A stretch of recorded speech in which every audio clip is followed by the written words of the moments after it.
July 7th, 2005, 8:05 a.m. It began like any other Thursday. The trains were running, the city was waking, the streets were filling. By 8:50 a.m., 4 explosions would ripple through London.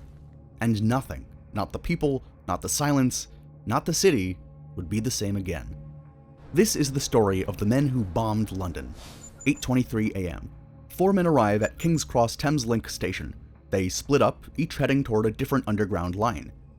The men boarded early, unnoticed.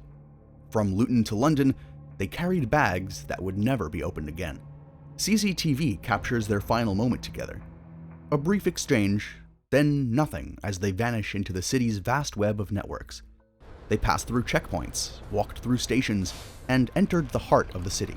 Everything was ordinary, until it wasn't.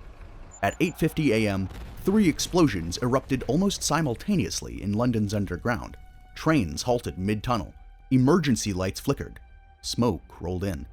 57 minutes later, a 4th blast tore through a double-decker bus. Tavistock Square. 4 scenes, 1 city, dozens gone. Eastbound Circle Line train between Liverpool Street and Aldgate. A man steps onto a crowded carriage. The blast rips through the train. 30 seconds later, westbound Circle Line train between Edgware Road and Paddington. Another detonates his device.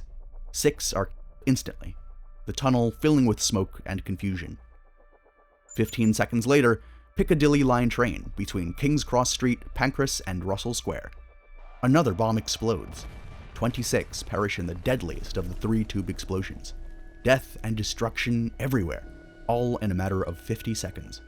Emergency services scramble, but no one knows for sure what's going on. Buses stopped, phones cut out, streets flooded with people who didn't know where to go. Some said power surge, but power surges don't leave cratered buses, and the underground doesn't scream. Worst of all, there was more to come. Above ground, the 4th bomber was wandering. He had missed his original target. Confused and determined, he boards a number 30 double-decker bus at Euston Station. At 9:46 a.m., Tavistock Square, the bomber sits on the upper deck, backpack at his feet. At 9:47 a.m., he detonates the device.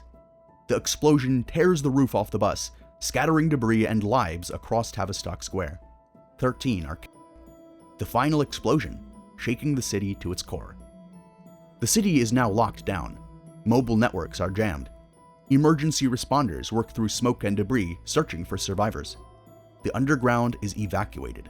Streets are cordoned off. 56 innocent lives were taken that day. Hundreds more were injured. The bombers? They are long gone, leaving only destruction and questions. London is silent. The city's pulse slows, the aftermath louder than the explosions. But the authorities knew better than anyone. They had to get to the bottom of this. They had to unmask the men who pulled off this coordinated attack. No one even dared to think of the deadly consequences, the danger that loomed over the city, by allowing these men to walk free. Fortunately for the people and the authorities, everything done in the dark always comes to light. The men had walked off into the abyss after completing the job, but they left behind a trail of clues in their wake, important pieces of evidence that would help the police and the city make sense of what had happened. Within 24 hours, the footage was recovered. CCTV tapes, still images, ticket stubs, 1 car left in a parking lot, a map inside. The city was covered in eyes, and the path they took had been recorded. At first, they thought it was plastic explosives, but then forensic experts stepped in, revealing homemade organic peroxide devices. An entirely unique and deadly mixture is what they called it. This wasn't the work of amateurs who wanted to wreak havoc. It was the work of 4 heartless men who wanted to cause maximum damage and leave the city paralyzed. The entire city was swept, and while it may seem like a waste of resources, it wasn't. The CIA was able to recover 2 unexploded bombs, sparking serious questions about the intentions of the 4 men who masterminded the entire attack. Did they plan on more carnage? What was their end goal? Why had they chosen to scar the city in the first place? Important questions that needed to be answered, but the safety of the people of London came first. And so, the police worked around the clock. They started with the obvious: 4 explosions back to back, 3 deep underground and 1 a bus. That wasn't a coincidence, it was a pattern. Forensic teams combed through the wreckage, retrieving fragments of backpacks, wires, and circuit boards.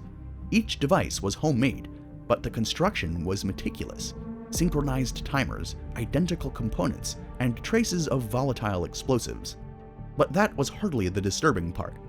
The bombers had left no manifestos, no direct claims. Their silence was deliberate. But even silence speaks. After hours of putting their heads together, the detectives finally found their smoking gun. The breakthrough came from the shattered remains of the number 30 bus at Tavistock Square. More came soon after that.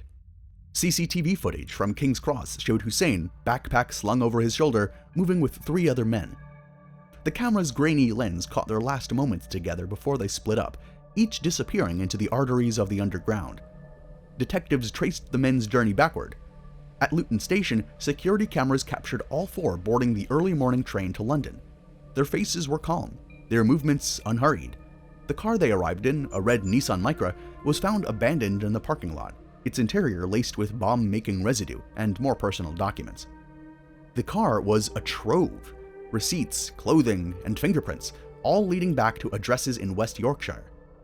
Forensic teams matched DNA from the bomb sites to the men's families. And so came the raids. In Dewsbury and Leeds, police raided homes, uncovering a bomb factory in a rented flat. There were traces of peroxide and video wills, final testaments recorded before the attacks.